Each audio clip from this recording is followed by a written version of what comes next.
In the case of healthcare, two things limit our ability to take a holistic approach.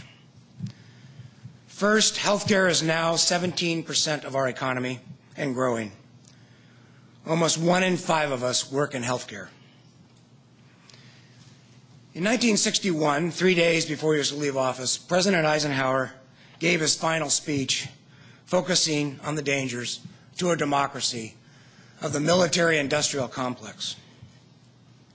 He was prescient. He picked the wrong industry, but he was prescient. He very articulately laid out the challenge to a democracy when large numbers of people are economically reliant on an industry that's primarily funded by government. I could go on with many examples of how the medical industrial complex has corrupted our economic and political systems. I will not bother. It's pointless. It is what it is. To successfully reform healthcare, we are going to have to develop a counterforce to the medical industrial complex. And in my opinion, that force will have to be the public, those who receive healthcare services and those who vote. Today, the public is largely an enabler of the dysfunction of the healthcare system. As we discovered in the early days of our exploration of healthcare, our employees have a strong sense of entitlement. Give me what my doctor and I want, and you pay for it. For those of us in the employer community, we have largely failed over the 30 years to change that attitude. Until we build an understanding with the public about the trade-offs and consequences of this attitude, they will continue to support the medical industry and will not be a force for quality and affordability. We will be able to really reform healthcare when there is a critical mass of the public that understands. First, that high rates of overtreatment, undertreatment, and misuse of medical services endangers their health. Second, neither the French nor the Martians are going to pay for our health care. We all pay, and our children will pay, if we keep borrowing for unsafe and ineffective care. The public will have to understand that we cannot economically prosper when 17% of our economy wastes 30 to 50% of what they spend. And most important, the public has to understand that we cannot continue to divert resources from education to medical services because it imperils our ability to train the necessary doctors and nurses and maintain the economic viability necessary to support the healthcare system we've created, including the medical miracles. Will the exchanges focus on improving health, or will they just be another check-writing system? Will the exchanges have the ambience of Amazon.com, or will they be like the IRS? Will patients and payers have the market power to steer care to organizations focused on quality and efficiency?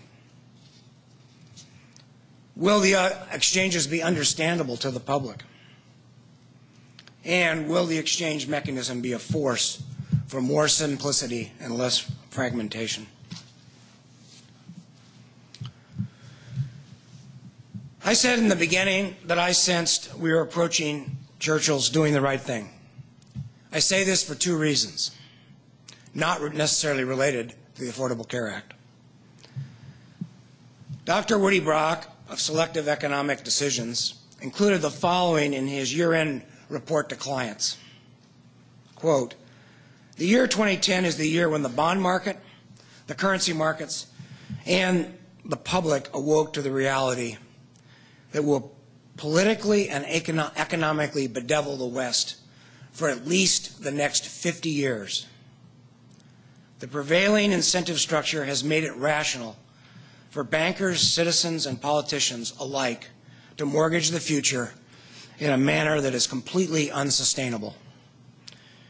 Neither the politics nor the economics of the West will be the same as a result of this reality.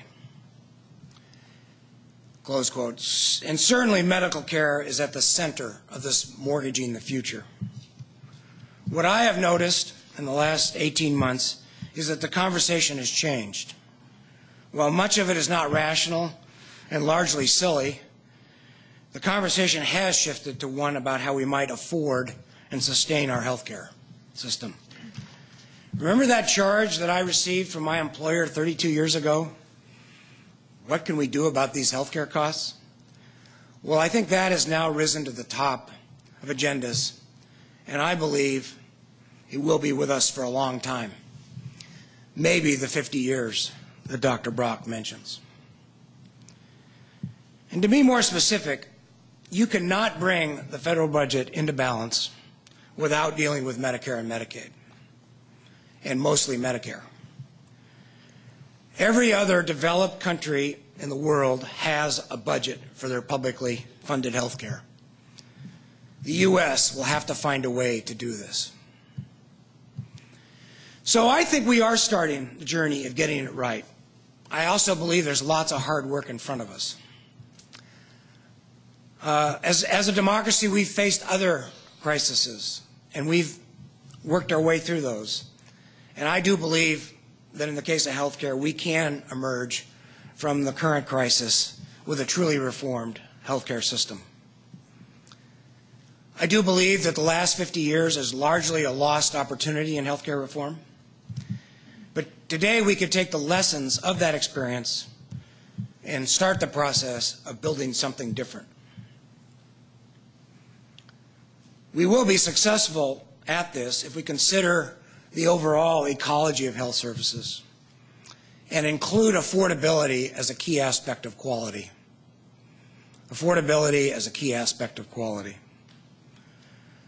Our healthcare system can be perfectly aligned to provide quality care for all. Our political and economic systems can be aligned toward health. I hope this conference moves us forward in that spirit. Thank you.